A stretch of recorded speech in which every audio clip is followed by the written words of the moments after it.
Hey guys, Matthew Lippard here again. Hey, I'm going to do a little video here. It's a little repair of my lawnmower.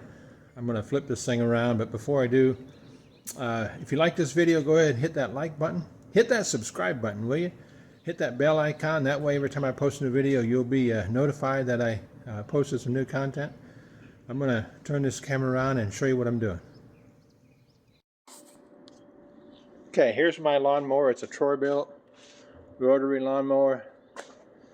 And I was blessed with this thing a year or so ago, and you know, it sat from I don't know, end of October till a couple weeks ago. I went to start it up. I put gas in it and it wouldn't start, and boy, I started taking it apart, and even right now, being this close to it, if it had smell-o-vision, you'd smell it. But man, this gas is just absolutely horrid inside of this thing.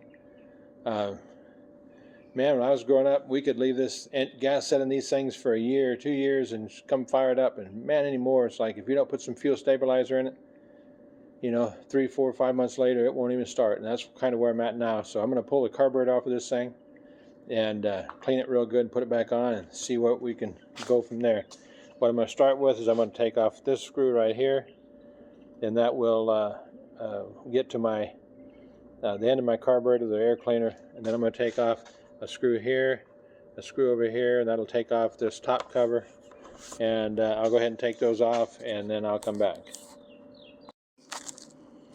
Okay, I got those two covers off. The top one just took a Phillips screwdriver. This one took a standard screwdriver. There's an air filter right in here. There's 1, 2, 3 bolts. I'm going to go ahead and take those off, and then I haven't looked at what size they are, but it looks like it maybe a 5/16 or something, but I'll let you know in the next segment what size they were. Okay, I took that off. They took a 5/16 socket. Now I need to take this off, this hose clamp here. So what I'm going to do is I'm going to get a vice grip. I'm going to pinch this off so I don't lose the fuel that's in the tank, because it's all brand new fuel. I'll take this off, and then I'm going to look in here and see what it might be. I'm not sure if it's the same size or not, but I'll have to take some peripheral things off too. But let me get my vice grip. I'll pinch this off, and then I'll take this clamp off, and we'll get this hose off, and then we'll see where we're at. Okay, I went ahead and moved this clamp back. I used a long handled, long nose, needle nose pliers. And so I pulled it back first to get out of the way. Then I took my needle nose vice grip, pinched off the hose. That'll keep the fuel from flowing. I'm going to go ahead and pull that off, and then we'll look at what else we need to disconnect. I'm going to take this piece here off next. It takes a 1/4 inch socket, and that should be okay there. And then back in here, there's 2 bolts. There's one right here, one on the other side of the carburetor. They're both a 1/4 inch. I take a 1/4 inch socket. So I'm going to go ahead and take those 3 off. But I'm going to start with this one up here first, and then the carburetor should be sitting here in our hands. The carburetor is off, but it still has this linkage here. The linkage is on a little bit of a jog, a little kink in it, so you just kind of tilt this sideways, and then it comes right out. Something was making some noise. Okay, I see, I just dropped a screw. But yeah, that has that little hook right there. So you just got, as you turn it sideways, it comes off of that hook, and then the carburetor is setting off right here. And now I'm going to tear that carburetor apart and see if I can get it cleaned up. Okay, here's the carburetor. On the bottom of the sediment bowl, there's a little bolt. Takes a 1/2 inch socket. I got it loose right now. You can see gas is leaking out all over the place. It stinks. I'm going to go ahead and finish taking that off. Okay, here we are with this little carburetor. We've got a little pin right here that comes out, takes the float off, and there's a little jet. There's not a whole lot to this. I don't see a ball bearing come out of there. So what I'm going to do is just kind of clean this thing up a little bit. And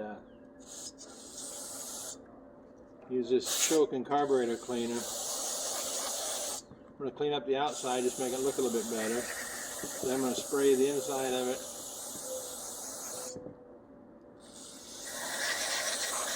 Try to get all of that nasty stuff out of there. Every place there's a hole, I'm going to spray this stuff in.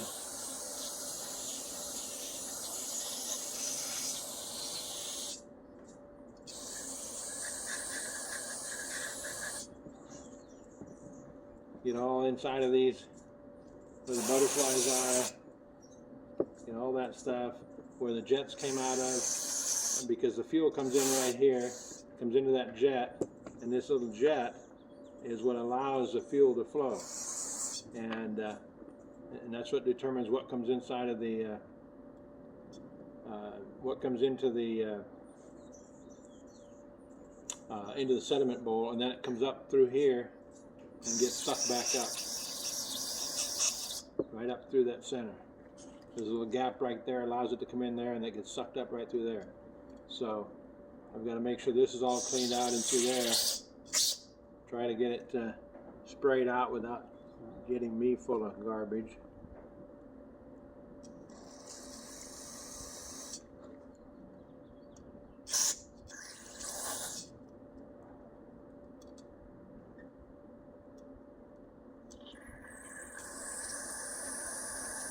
It's coming through there. I just got to make sure it's going through here. Goes up through here, then comes back out through here and into the engine itself. But that's where it seems to be all jammed up. It's like it's not getting into the engine itself. So I got to make sure that's all cleaned out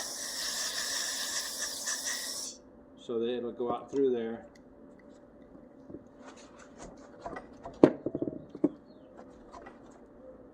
Get all this nasty stuff cleaned up as I'm going.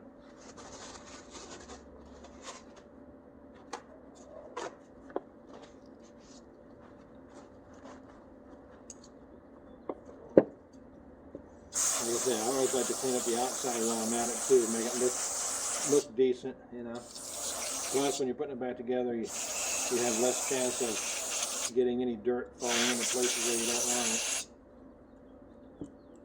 I don't know if you can see it, but you look in through there. That's where the fuel comes back up through to get into the actual engine itself. So make sure all that's clean. I keep filling this up, letting this sit here for a while, let it go down through. If I fill this up and it drains, then it's going through there, and that's what I want. I want it to be able to drain.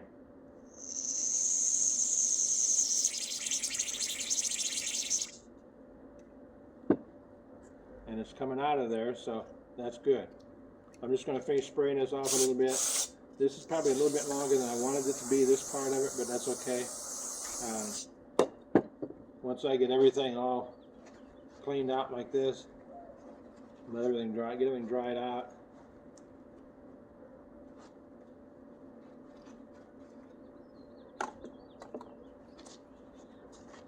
I'm going to also clean out this sediment bowl real good.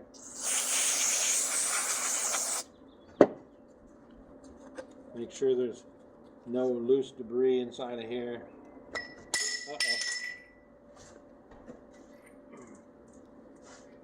Make sure there's no loose debris in the inside of it.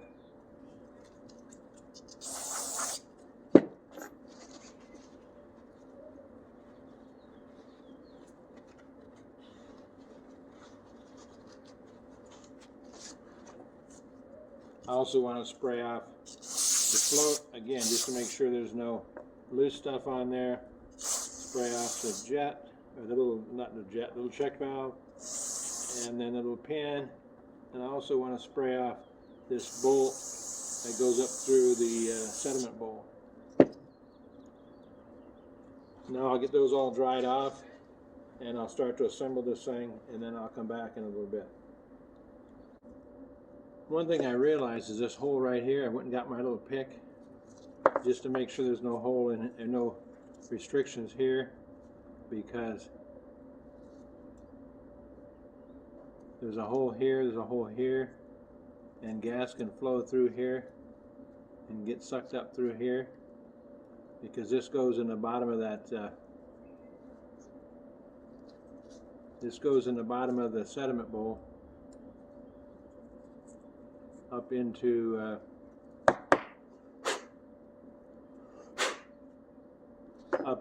the carburetor up through there. So another way that fuel gets to it, and I want to make sure that there's no stuff built up in there, because if it's built up in there it won't go. It looks like it's probably okay. That goes all the way through. Just trying to make sure everything is good here.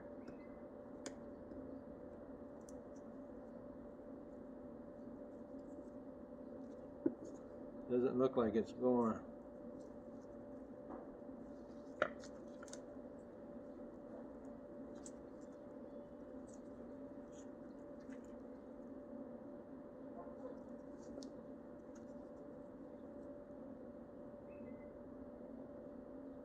Looks like it's all the way through, so it should be good there.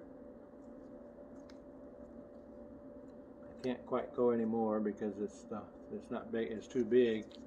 But it looks like it's, based on how far I'm shoved in there, it looks like it ought to be through there. So I think it may be okay, but if we get this thing back together, that's really the only way to tell.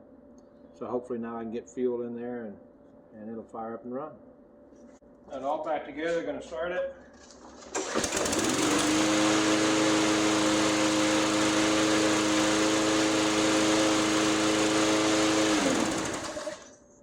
Had a little bit of trouble with the automatic choke at first.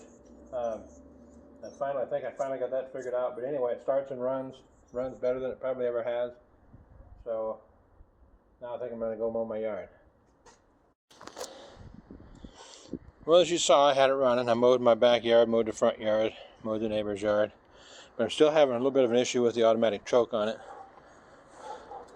This is the automatic choke mechanism here, and I have to manipulate it sometimes to start it. So I'm going to pull this cover off to make sure I didn't put something back together wrong. But yeah, just the automatic choke just isn't working like it's supposed to. Otherwise, it runs like a champ. Now that the carburetor is clean and has good gas in it. I still got a problem with the manual or the automatic choke on it. I got to manipulate it sometimes. Once it starts, it runs great. So the carburetor cleaning definitely did the trick. I just got to do some work later to try to figure out this automatic choke. I appreciate you watching this video. I hope this helps you. If you have any questions, comments, things that I might have missed or could do differently, please let me know in the comments. I've still got to figure out this automatic choke issue. I'm not exactly sure how I'm going to resolve this. We'll see. But for now, the thing runs. I may have to take the top cover off and leave it off till I can get this figured out. But it just doesn't always want to start and run based on that automatic choke. So hope this helps you. Go ahead and click that like button. Feel free to share this with anybody you know that has a Troy Bilt mower like this. This is a Troy Bilt TB230, made somewhere around 2014. It's a good little mower, self-propelled, 190cc, Briggs & Stratton. It's a good engine. Thing runs like a champ, and really happy with it. But like I say, if you have any questions, comments, concerns, whatever, leave it in the comment section. I'll respond if it's appropriate for me to respond to. Until next time, I appreciate you watching my video, and I'll see you later.